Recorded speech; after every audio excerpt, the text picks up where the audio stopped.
Hola a todos, antes que nada me presento, mi nombre es Jazmín, soy bailarina semiprofesional egresada de la Escuela de Iniciación Artística número 2 por el IMBA.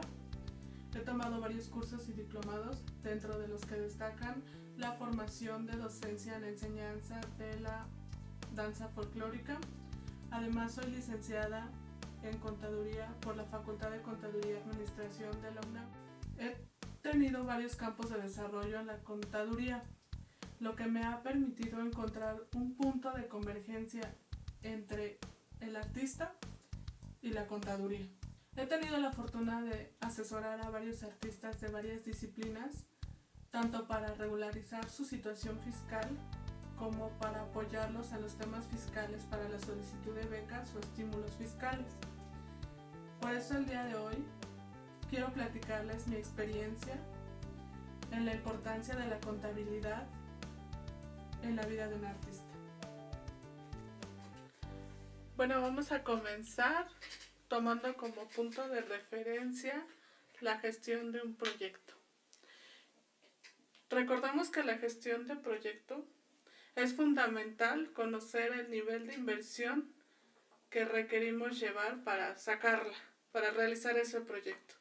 Calcular y entender el proyecto en términos monetarios, en dinero.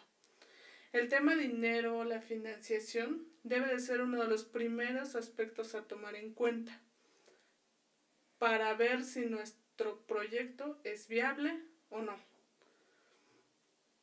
Cualquier actividad que nosotros realicemos, vamos a requerir ingresos, ya sea para invertirlos, para recuperarlos o aspirar a obtener ganancias. Por lo que es necesario implementar una serie de controles, sistemas que nos ayuden a organizar y evaluar ese recurso monetario. Aquí es donde empieza a sonar la contabilidad. ¿Por qué? Porque la contabilidad es esa herramienta que nos va a ayudar a organizar, administrar y evaluar. ¿Cómo? A través de los presupuestos. Los presupuestos va a ser ese control que se va a ver reflejado en determinado momento en unos estados financieros. ¿Qué nos importan de los estados financieros? Que si nosotros al rato, en un futuro no muy lejano, tenemos una empresa, los estados financieros nos van a decir toda la historia de nuestro proyecto, nuestros ingresos, nuestros gastos, si tuvimos utilidad o no. Por eso es que aquí es donde empieza a sonar la contabilidad. Los ingresos. Para obtener ingresos existen varios mecanismos. Uno de ellos es el financiamiento. ¿Qué es el financiamiento? Es un mecanismo para obtener recursos de un proyecto específico.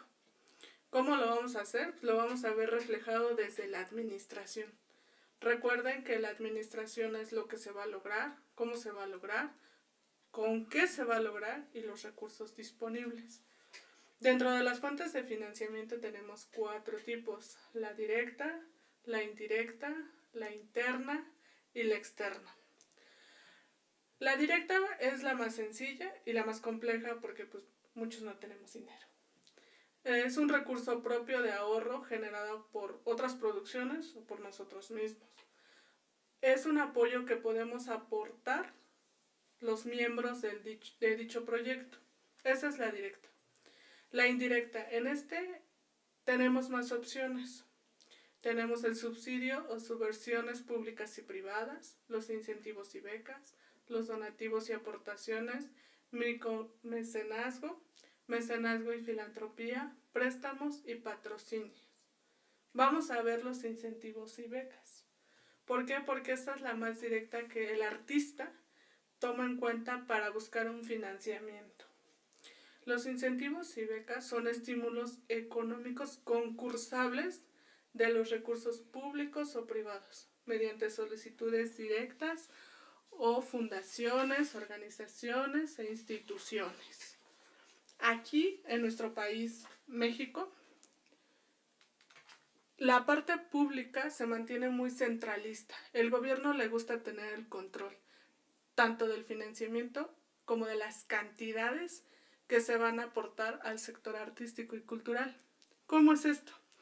A través del Plan Nacional de Desarrollo, en este caso, del 2019-2024. ¿Saben qué es el Plan Nacional de Desarrollo? Es un documento donde se explica cuáles son los objetivos prioritarios en ese lapso de sociedad. Por ejemplo, si le van a aportar a la corrupción, al arte, al apoyo social, a la salud, en dónde van a requerir apoyar en la sociedad. ¿Cómo se va a desarrollar esto? A través de la ley de ingresos. La ley de ingresos es un ordenamiento que presenta el Ejecutivo, alias AMLO, donde contiene los conceptos que se van a captar para soportar el recurso del gasto público. Es de dónde van a obtener el dinero. Y después viene el presupuesto de egresos, que es el contrario de la ley de ingresos. Es dónde se va a gastar el dinero, dónde se va a distribuir y el destino del recurso público. Y entonces es aquí donde entra el público y el privado. El público nos va a decir si lo va a gastar en inversión, formación, creación, producción, difusión. Por parte del privado, la misma ley de ingresos también nos estipula algunos incentivos fiscales. Desgraciadamente nuestro país todavía no cuenta con ese interés y la práctica para acrecentar este campo de incentivos fiscales. Algunos de estos son la parte del EFIARTE, EFILibro, que en un momento determinado los vamos a ver. Es importante ver que en estas dos figuras públicas y privadas vamos a tener dos tipos de ingreso. Algunos van a ser por un convenio, por la parte pública, y la otra va a ser por la parte privada, que va a ser por la prestación de un servicio de nosotros como los artistas, al privado, llámese una empresa o una institución gubernamental privada. Las becas y los incentivos, ¿cómo las conocemos? Pues a través de las convocatorias. En marzo del 2020 tuvimos la convocatoria Contigo a la Distancia, Cultura desde Casa, por el apoyo a la contingencia del COVID-19. Esta convocatoria era para creadores artistas y hay unos puntos que quiero destacar de esta convocatoria y de algunas otras que van a empezar a salir ahora en la parte de los financiamientos públicos por parte del gobierno. Uno es la cédula de identificación fiscal que requería en la convocatoria, en donde decía documentos y anexos, el punto 5 decía cédula de identificación fiscal. En las condiciones y resultados del estímulo decía, las personas seleccionadas recibirán el estímulo económico en una sola exhibición contra comprobante fiscal CFDI. Rayos, ¿y qué era esto? Primero me hablaban de la cédula de identificación fiscal y después me decían que si me seleccionaban para recibir este incentivo o estímulo económico, tenía yo que presentar un comprobante fiscal CFDI. Y después hay otras becas un poquito más antiguas del 2019, que es el programa de fomento a proyectos y coinversiones culturales. Aquí me aplica la fracción 3.32, me dice cédula de RFC del titular del proyecto o del grupo legalmente constituido. Y la parte 38, en el punto 38, me dice recibo de honorarios a nombre del beneficiario o factura. Cédula de RFC, beneficio de honorarios o factura. Por ejemplo, hay otra que es la beca CONACYT Regional Occidente 2020. En esta convocatoria me dicen el requisito que deberán cumplir los aspirantes. Para poder iniciar su postulación de beca al extranjero es indispensable obtener la e-firma, antes firma electrónica. Y aparte me dice, en cualquier oficina del Servicio de Administración Tributaria. Rayos, ¿el SAT? ¿Qué rayos tiene que ver ahí el SAT con el arte? ¿Y qué creen? Aquí es donde empiezan a aparecer cosas extrañas que permiten a nosotros como artistas que no entreguemos cosas completas, que nuestros proyectos se vayan incompletos, deficientes o mal presentados. Y es donde empieza la traba y la caída de muchos proyectos para obtener becas o incentivos, porque no pasan de la fase administrativa. Ustedes saben que para obtener este tipo de becas pasan por 3 filtros: la fase administrativa, la fase técnica y la fase resolutiva. Ni siquiera pasan de la primera fase al no tener toda esta documentación, porque es la fase donde se revisa la documentación solicitada. Ni siquiera les llegan a revisar el proyecto o todo lo que ustedes crearon, sino por la mera parte de los requisitos los trabaron. ¿Y qué me dicen? No, yo no me interesa meter proyectos, yo no me interesa meter este tipo de situación, pero ¿qué creen? Sí les interesa titularse, y para titularse pues van a recibir una cédula profesional electrónica, y para la cédula profesional electrónica me pide la firma e-firma. ¿Qué es esto? Otra vez, esta ya me había sonado anteriormente, la e-firma. Y es en estos puntos donde empieza a converger y a unirse el servicio de administración tributaria y la vida del artista, la parte fiscal y el artista. En el bajo mundo, al servicio de administración tributaria le conocen como el SAT. Ahí se los encargo. Cuando empiezan a aparecer estos términos fiscales, la vida del artista se empieza a complicar. ¿Por qué? Porque así como ven las imágenes, pasan de un estado feliz a un estado lleno de problemáticas y el tiempo se los está comiendo. Porque empiezan a preguntar qué es el Registro Federal de Contribuyentes, qué es la facturación, e-firma, régimen. Y luego preguntan y les salen más dudas porque les dicen qué son los sellos digitales, las declaraciones, las citas, el tiempo. ¿Y qué creen? El tiempo ya se les está acabando porque tienen que entregar su proyecto.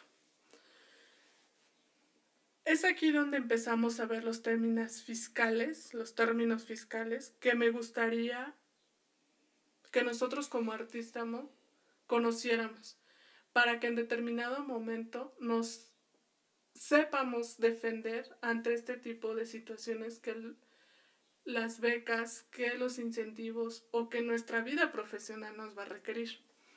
Para poder sacar todos estos documentos que nos piden, vamos a tenernos que inscribir ante el SAT. Pero, ¿cómo nos vamos a inscribir? Bajo un régimen fiscal. ¿Qué es y cómo lo elijo? Porque hay más de un régimen. Pues primero, voy a saber si soy persona física o moral.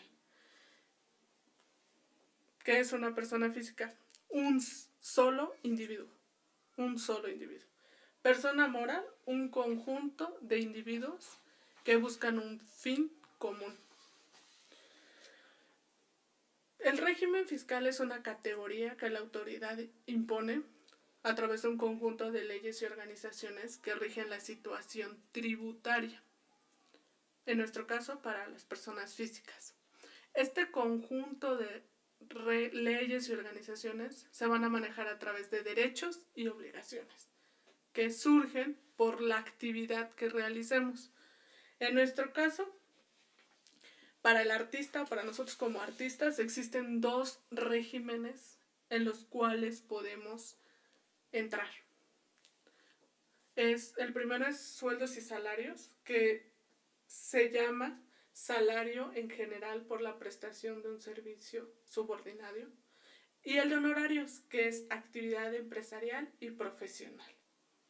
Estos 2 son los únicos como artistas en los cuales podemos entrar, inscribirnos.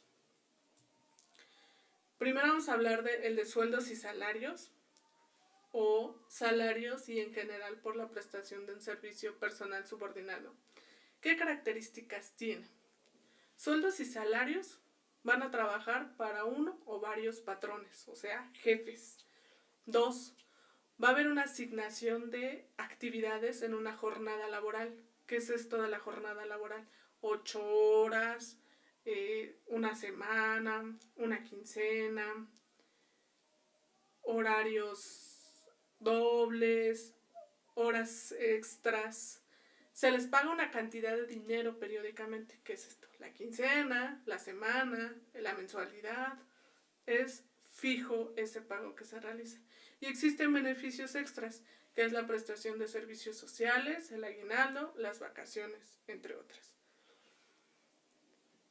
Dentro de estos podemos encasillar a los maestros y a las orquestas de alto rendimiento. Ojo, las orquestas de alto rendimiento no es que sean ejecutantes. Pueden entrar en las plantillas de estas orquestas los ingenieros, operadores de audio o algunos técnicos. Por ahí es donde podríamos entrar como artistas, aparte de la ejecución. Otro régimen que está dentro de estos es el asimilado a salario. Se contrata por uno o varios más patrones, igual que sueldos y salarios, asignación de una serie de actividades durante una jornada laboral, igual que sueldos y salarios, se le paga una cantidad de dinero periódica, igual que sueldos y salarios, pero ojo, sueldos y salarios es periódico de 1 mes, 2 meses, 3 meses, 4 meses, enero, febrero, marzo, abril, mayo, todo el año. Asimilados no, puede ser enero, febrero, y no trabajo marzo, abril, pero vuelvo a trabajar mayo, junio, pero dejo de descansar hasta diciembre. Esta es la diferencia que existe entre sueldos y salarios y asimilados. La periodicidad. Es importante recalcar que en este régimen la obligación fiscal de darlos de alta ante la autoridad es del jefe. El jefe, a través de los documentos que les pida para poderlos anexar a su plantilla, les va a pedir su acta de nacimiento, su CURP, su INE. A través de estos documentos, él los va a dar de alta ante el SAT o al RFC. Entonces, él va a hacer ese movimiento ante la autoridad. Aquí no tiene nada que ver el artista hasta la declaración anual, que más adelante hablaremos. La de sueldos y salarios, la de actividades empresariales y profesionales o el régimen de honorarios. Este régimen es donde el artista se desarrolla con más ganas y los artistas, la mayoría trabaja bajo este régimen. ¿Cuáles son sus características? No existe un jefe, es una jornada laboral propia, cada quien pone el horario que decide darse para trabajar, no hay un horario de 8 horas, una de comida, no existe ese cuadro. Se trabajan por objetivos y proyectos. El ingreso no es fijo, el ingreso se mueve conforme a los proyectos que tengan. Muchas veces este ingreso se pacta. Me pagas una mitad al inicio, otra al final, o a la mitad, o todo al final. Y existe la facturación. Ojo, la facturación aquí va a ser el soporte documental de la prestación de ese servicio que se va a realizar. Este trabajo, la definición en una sola palabra es independencia. Existe una independencia en todos los aspectos. Aquí es donde el artista nos vamos a desarrollar más porque somos más independientes, producciones independientes, producciones audiovisuales, ejecutantes. Pero aquí es donde también el artista tiene más carga fiscal, porque el artista tiene que cubrir toda la parte de darse de alta ante la autoridad, hacer la facturación, pagar sus impuestos. Entonces, tenemos esa carga en este régimen por parte del artista. ¿Cómo nos vamos a dar de alta en este régimen de servicios profesionales? Dentro del régimen en general hay subcategorías o opciones. Aquí enmarco las 3 principales que vamos a darnos de alta, que es artistas y técnicos independientes, cantantes y grupos musicales u otros servicios profesionales, científicos y técnicos.